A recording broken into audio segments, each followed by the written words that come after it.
30 हाथियों के वजन के समान एक बड़ी व्हेल मछली जब मरती है तब उसके साथ क्या होता है? इस दैत्याकार व्हेल मछली का विशालकाय शरीर आखिर कहां जाता है और इसके मरे हुए शरीर के साथ समुद्र में क्या-क्या होता है, यह जानकर आप हैरान रह जाएंगे। लेकिन इससे पहले व्हेल मछली की कुछ अनसुनी दिलचस्प बातें जानते हैं जो शायद आपने कभी नहीं सुनी होंगी।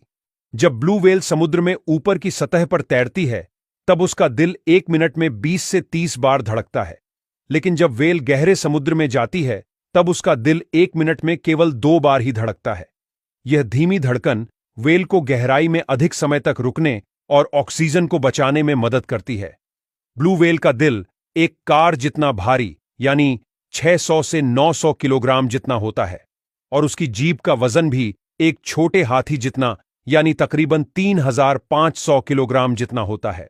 व्हेल का सोने का तरीका बेहद अनोखा और अद्भुत है।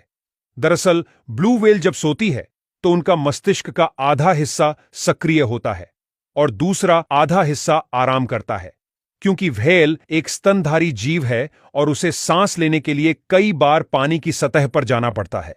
और अगर भूल से भी व्हेल पूरी तरह गहरी नींद में चली जाए तो वह सांस लेना भूल सकती है और उस प्रकार से डूबने से उसकी मौत भी हो सकती है।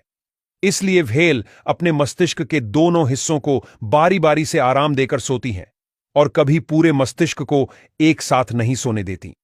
दूसरी ओर जब मादा ब्लू व्हेल प्रजनन के लिए तैयार होती है तब 2 से 5 नर ब्लू व्हेल वह मादा को आकर्षित करने के लिए आपस में प्रतिस्पर्धा करते हैं।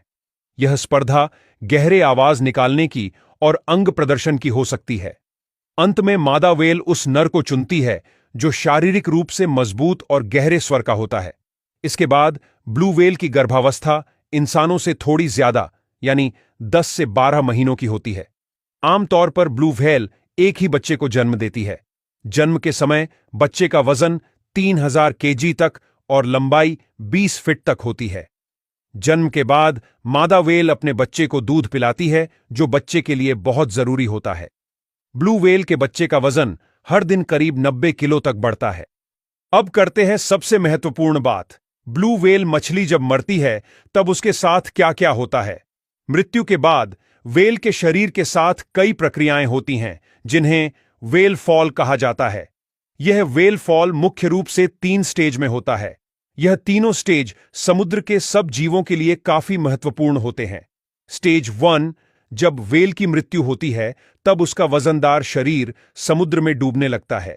लेकिन कुछ व्हेल के शरीर में गैस होती है और गैस की वजह से वह पानी के ऊपर तैरता रहता है।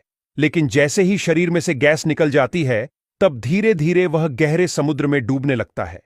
जब व्हेल का शरीर समुद्र की गहराई में पहुंचता है तब पहला चरण शुरू होता है जिसमें कई प्रकार के बड़े और छोटे जीव जैसे कि शार्क, क्रेब्स और अन्य मांसाहारी मछलियां व्हेल के मांस को खाने लगती हैं। यह चरण तकरीबन 1 से 2 महीने तक चलता है। स्टेज 2 यह स्टेज में व्हेल के शरीर का मांस खत्म हो चुका होता है।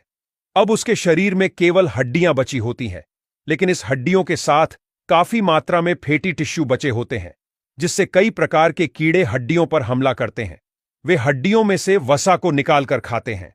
यह चरण 2 से 5 सालों तक आराम से चल सकता है। स्टेज 3 यह स्टेज को सल्फोफिलिक स्टेज कहा जाता है। इसमें व्हेल की बची कूची हड्डियों और अवशेषों के चारों ओर नए सैकड़ों छोटे जीवाणुओं का जन्म होता है और इसमें लगभग 200 से अधिक विभिन्न प्रकार के जीवाणुओं की प्रजातियां पनप सकती हैं।